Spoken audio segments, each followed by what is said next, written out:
Question दिया गया है ये वाला हमारा, दिया गया density of 16% by mass solution of sulphuric acid is 1.1094 ग्राम पर millilitre, calculate the molarity and normality of the solution. ये क्वेश्चन है, इंपॉर्टेंट क्वेश्चन है, कई बार पूछा जाता है। इसको देखो बच्चों कैसे सॉल्व करेंगे। तो दिया गया डेंसिटी, तो एक चीज ध्यान दे, जब भी डेंसिटी दिया जाएगा तो आपको एक फार्मूला याद रखना है। डेंसिटी का फार्मूला होता है हमारा, डेंसिटी का जो फार्मूला होगा यहाँ पे, density is equal to mass of solution upon volume of solution. ये फार्मूला को याद रखना। कोई भी क्वेश्चन पूछा जाएगा डेंसिटी से रिलेटेड तो सबसे पहले आपको ये फार्मूला आना चाहिए बच्चों। इसको आप नोट कर लें, इसको याद रखें, इसी से हम लोग क्या करेंगे, सॉल्व करेंगे। तो हमको सबसे पहले इसमें क्या दिया गया density of 16% by mass solution of sulphuric acid, यानी कि सल्फ्यूरिक एसिड का एक सॉल्यूशन बनाया गया है जिसका बाई मास कंसंट्रेशन कितना है, 16% है। तो बच्चों यहां से समझे 16% का मतलब होता है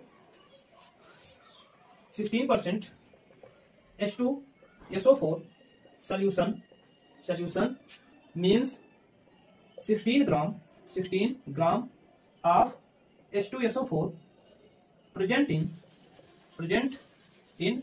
100 ग्राम ऑफ सोल्यूशन। ये मतलब होता है, यानी कि 16% का मतलब क्या होगा, परसेंट का मतलब कितना टोटल हमारा जो सोल्यूशन प्रिपेयर होगा तो कितना है, 100 ग्राम है। और 100 ग्राम में जो सल्फ्यूरिक एसिड का अमाउंट है वो कितना है बच्चों, 16। ये आपको ध्यान रखना, जितना परसेंट दिया जाएगा उतना ही क्या हमारा सॉल्यूट का अमाउंट है। तो चलो यहाँ से हमको सॉल्यूट का अमाउंट यानी कि स्मॉल डब्ल्यू हमको क्या मिल गया, गिवन डाटा में डब्ल्यू कितना हो गया, 16 ग्राम हो गया। ओके, और देखिए यहाँ क्या दिया गया है, डेंसिटी दी गई है बच्चों। तो डेंसिटी को हम लोग डिनोट करते हैं डी से।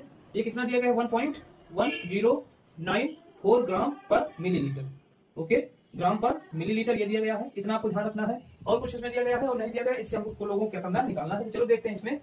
तो सबसे पहले हम लोग यहाँ देखेंगे मोलैलिटी निकालते हैं। क्या निकाल लेते हैं, मोलैलिटी। तो मोलैलिटी निकालने का जो फार्मूला होता है, m इक्वल टू हमारा क्या होता है, 1000 into W upon m into capital W.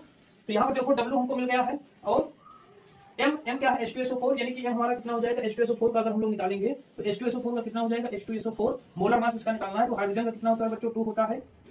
2 hydrogen है, एक हाइड्रोजन का 1 होता है, तो H2 का कितना हो जाएगा, 2 हो जाएगा। सल्फर का देखें कितना हो जाएगा, 32।